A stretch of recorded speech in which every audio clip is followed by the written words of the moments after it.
That's how you take care of business. It's that simple. That's how you take care of business. You don't get too high. You don't get too low. You don't make too much of the moment.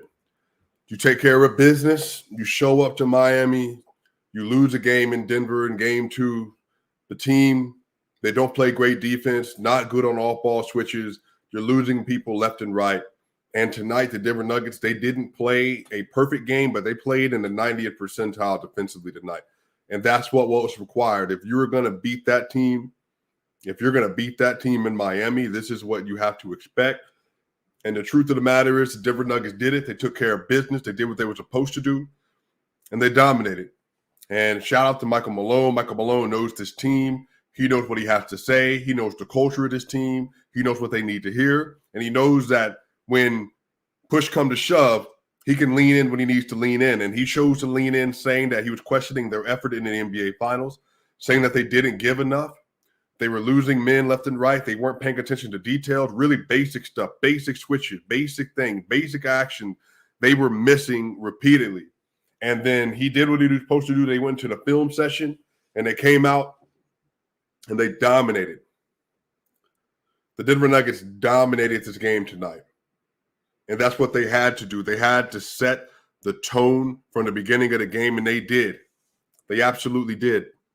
Y'all, tonight the Denver Nuggets win in Miami in Game 3, 109-94. This is their second double-digit win of the series. The Nuggets, 109 points to 94. They had contributions from multiple players, including players off the bench we'll get to. The Nuggets only shot 28% from 3 tonight. They shot 28% from 3.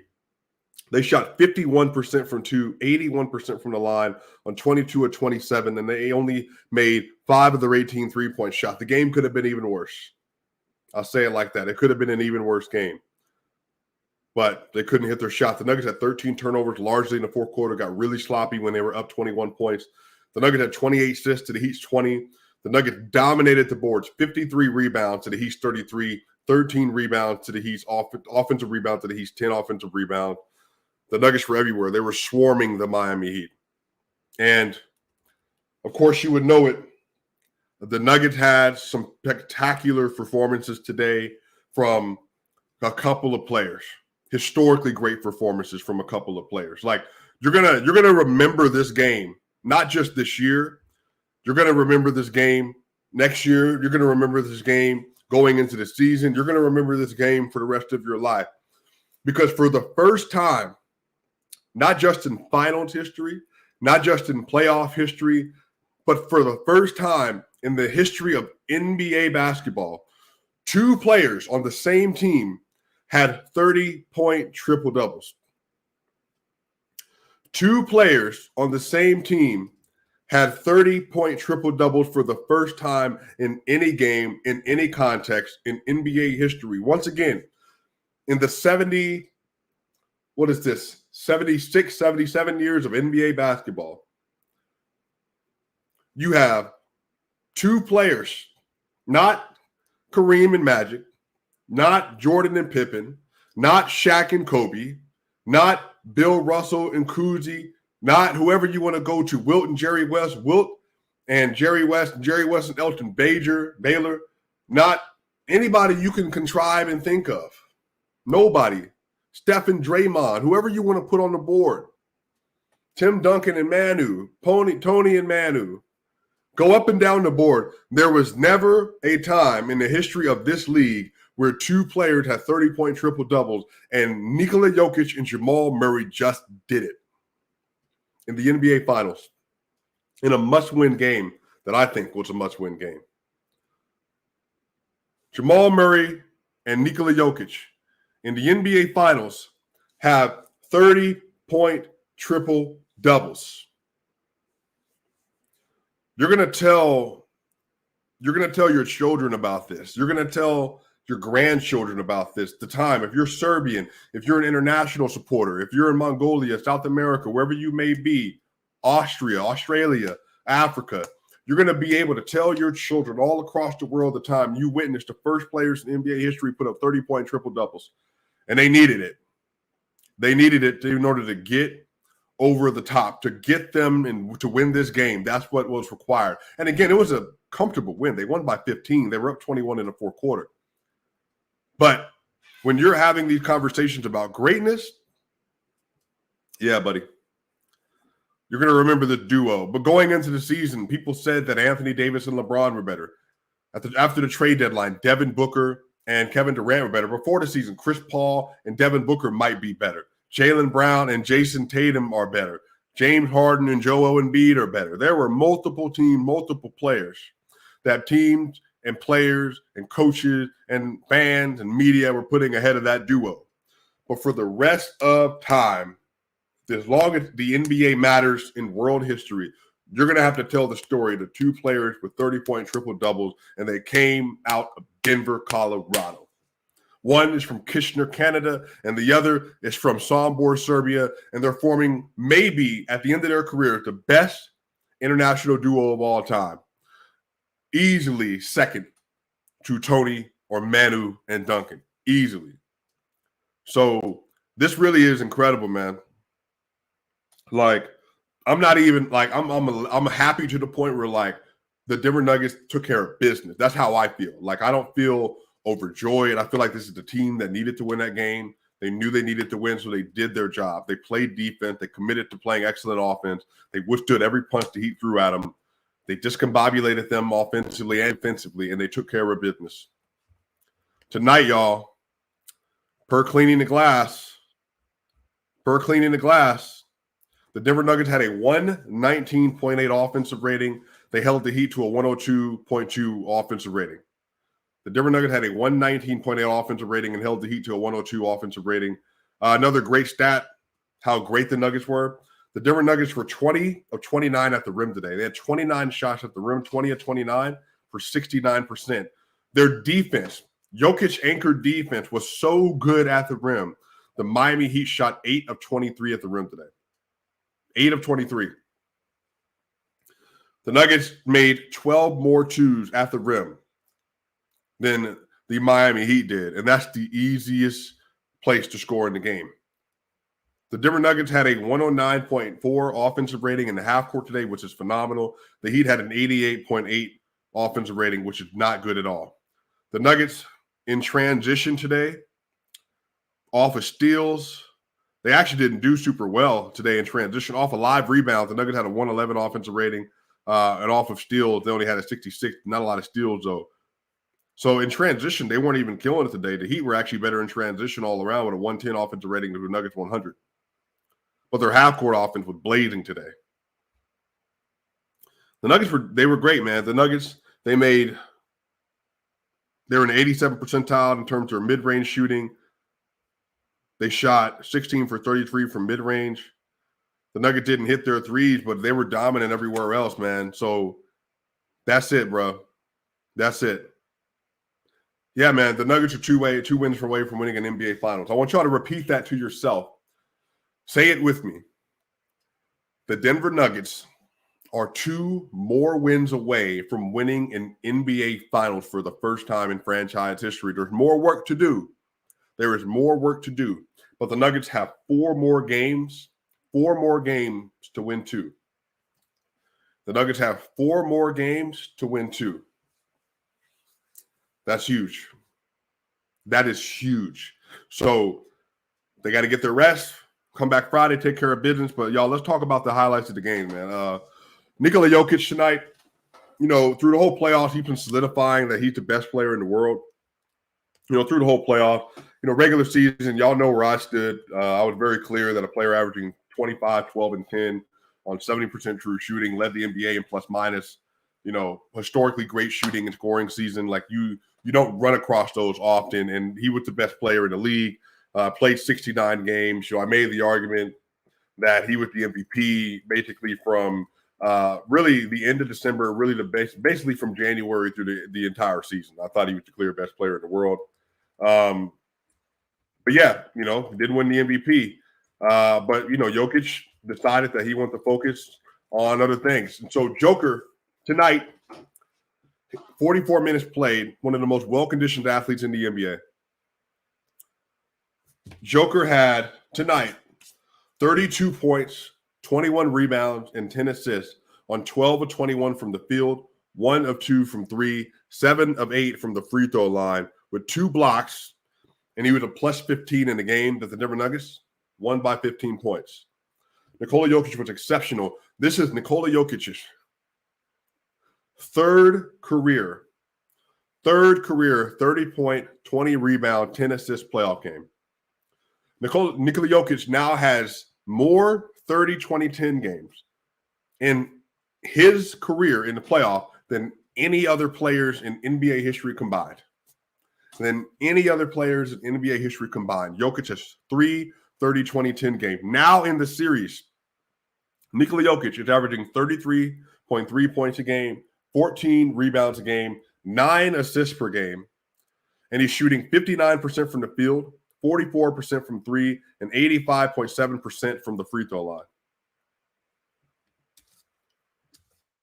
Again, he's averaging 33.3, 14 rebounds, 9.3 assists, 1 block a game, and he's shooting 59, 44, 86.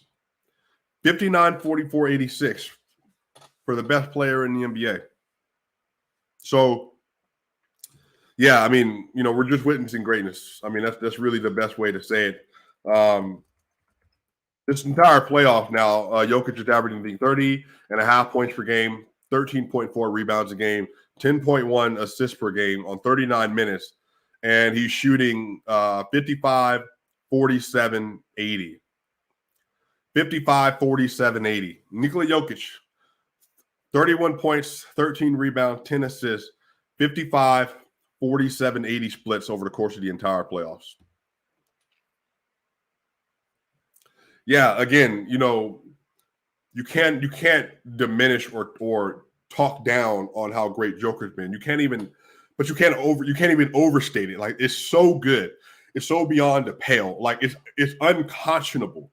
Like, it's unfathomable that an NBA player would be playing this well and would be being this dominant over the course of an entire playoff run. Joker has now played in 18 playoff games. He's averaging 31, 13, and 10. 31, 13, and 10 in 18 games, y'all. It's exceptional.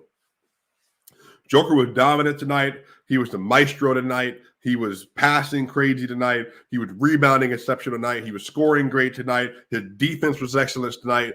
Everything, every way. He was a two-way player you hope he would be because he was guarding well in the pick and roll and guarding in one-on-one and guarding contest well. He was the perfect offensive player that you would want him to be, hitting timely floaters, contested shots, getting in the lane, pump fakes, drive, get to the rack, pump fake, drive, kick out. He was playmaking, DHO, so you're setting monster screens, and the defender was dying on the screen and falling to the floor, and he was getting free access on rolls to the rim, or they were getting wide open shots. He was everything tonight. He was everything that you would hope and want from somebody who is called and should be considered unanimously the best player in the world. He was every bit as good as advertised. He was every bit as good as his supporters and as his fans and the people who watch him play would say that he's been and that he is. And he was so good, again, that there's no detractor on the face of planet Earth that has a legitimate case to try to diminish anything that he did. That's how good he is. That's how good he was. So Joker was great. He was exceptional, y'all. Again, 32, 21, and 10. Jamal Murray had his first career playoff triple-double. Jamal Murray tonight in 45 minutes had 34 points, 10 rebounds, 10 assists, 12 of 22 from the field, 3 of 6 from the three-point line, 7 of 8 from the free throw line, 1 steal, and he was a plus 14 tonight. Jamal Murray, who people said is not a top 30 player. Jamal Murray, who people said is not an all-star caliber player. Jamal Murray, who people said was a bubble merchant. Jamal Murray in this series, in his first NBA Finals, is averaging 26 points a game, 6.7 rebounds a game, 10 assists a game.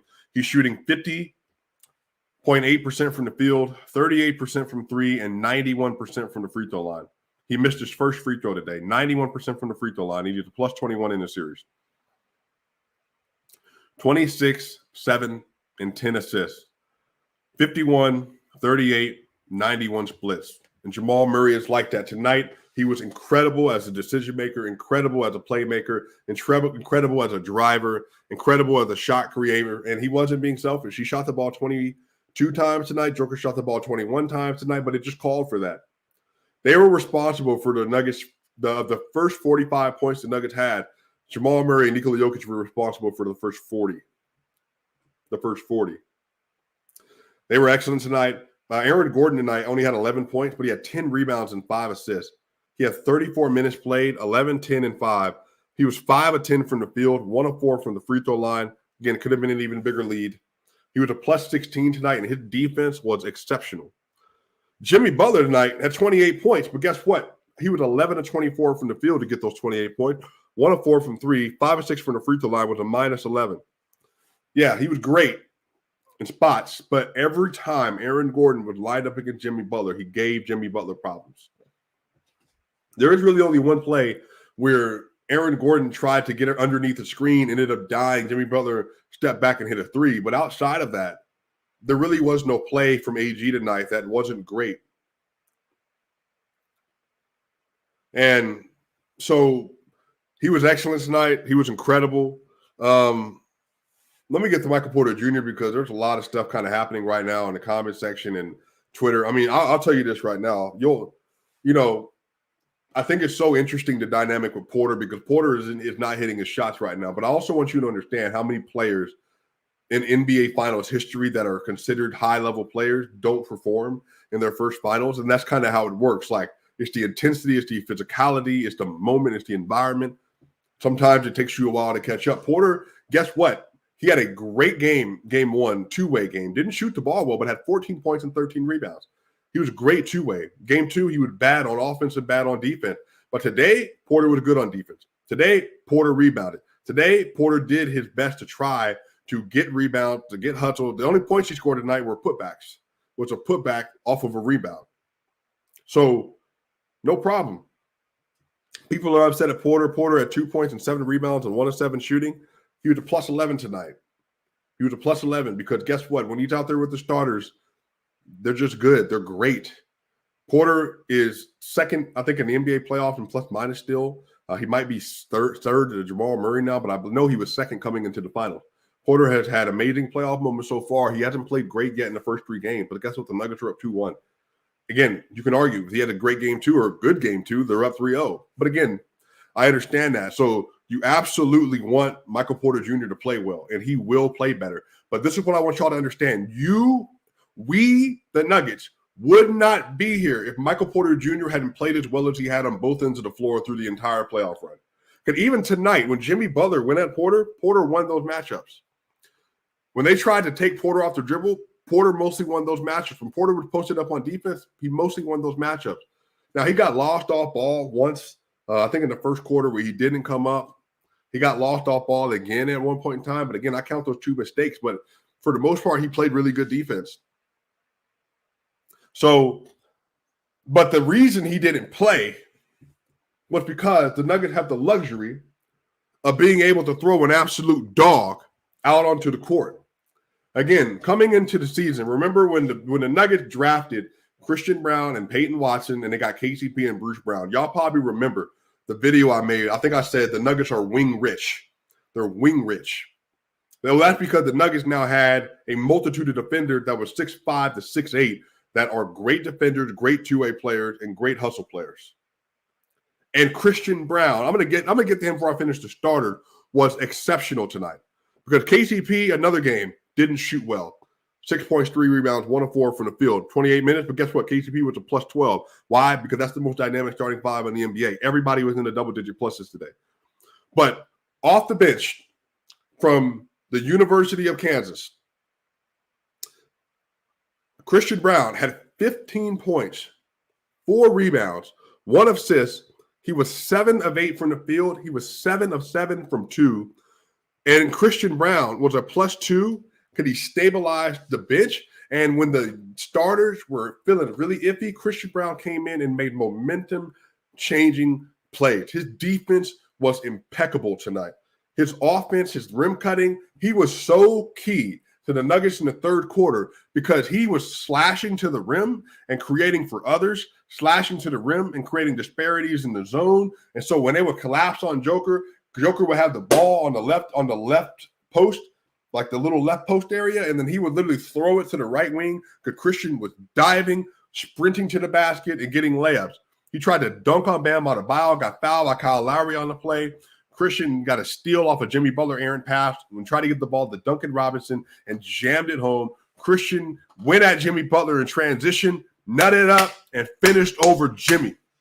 He was one of the main catalysts why the Denver Nuggets were so freaking good tonight, because his defense was exceptional, and he was getting to the rim at will. It didn't matter who was standing in front of him. It didn't matter who was existing on the court at that time, because when he was on the court with those dogs, Bruce Brown, they was all giving him love. Jamal Murray, Jokic, they was all giving him love because he was playing that freaking well, and that's what you need. He is an energy igniter, an energy shifter, and he plays hard at all times.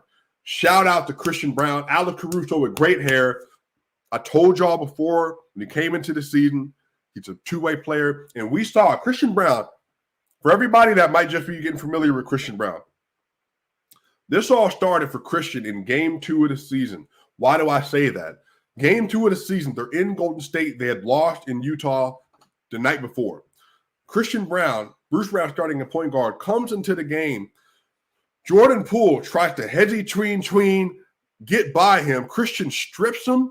They go down the court. They get a transition bucket. And at that moment, I knew Christian Brown is a dog. He is a player you want on your team. He's a rookie in the NBA Finals, had 15, 4, and 1. Tonight, he was the Nuggets' fourth best player, which goes to show you how incredible he was, but also Aaron Gordon was great as a two-way player today. He missed some bunnies, but he was great as a two-way player. His defense on Jimmy Butler has been like a revelation. And Christian Brown was exceptional in his own right tonight. So shout out to Christian. Bruce Brown had 5 points and 2 rebounds, 1 of 5 from the field, but he was a +8 because his defense was crazy. He was getting everywhere. His rotations were clean. His help side was clean. The switch, they tried to run that same action. Remember, they started the fourth quarter in Game 2, Duncan Robinson, Gabe Vincent. So they were trying to get those little curl strings off each other to get a pin down for Gabe. Gabe was getting pinned down on Gabe onto Duncan Robinson so he can curl around. And literally, last game, they got it all messed up. But today, they were switching right away. They were communicating everything. And they were running the hump on those screens, getting over the top. Jokic was helping to contest at the level. Then they would drop back. Great freaking game defensively from Christian Brown and Bruce Brown. Bam Adebayo, by the way, 22 points, 17 rebounds, 3 assists. But guess what? What did I tell y'all? He's going to start missing those shots. He had 22 points on 21 shots. He had 26 points on 25 shots in the game 1. He had 22 points on 21 shots today. And he was a -20 tonight because guess what? He was playing against Nikola Jokic. And you're not winning that matchup. So the Denver Nuggets, man, they dominated today. They took care of business, did what they were supposed to. They go up 2-1, and now the Nuggets have an opportunity to go up 3-1 in Miami on Friday. So again, the Nuggets are going to come out with smelling blood because they want to go up 3-1 because they want to put a chokehold on this series. The Heat are going to fight back, but you best believe the Denver Nuggets are going to come out strong, ready to go, and they're going to set this really, really well. Swipe again, get the subscribe button, like button, tell people where you like to get your favorite NBA content. 2 30-point triple-doubles for 2 players on the same team for the first time in NBA history. Nikola Jokic, Jamal Murray, y'all. This is what they do. Denver Nuggets basketball, y'all. 2 more wins, and they win the NBA Finals, y'all. Swipe again, y'all know what time it is. Hit the subscribe button, hit the like button. I will see y'all on the other side, and we are out.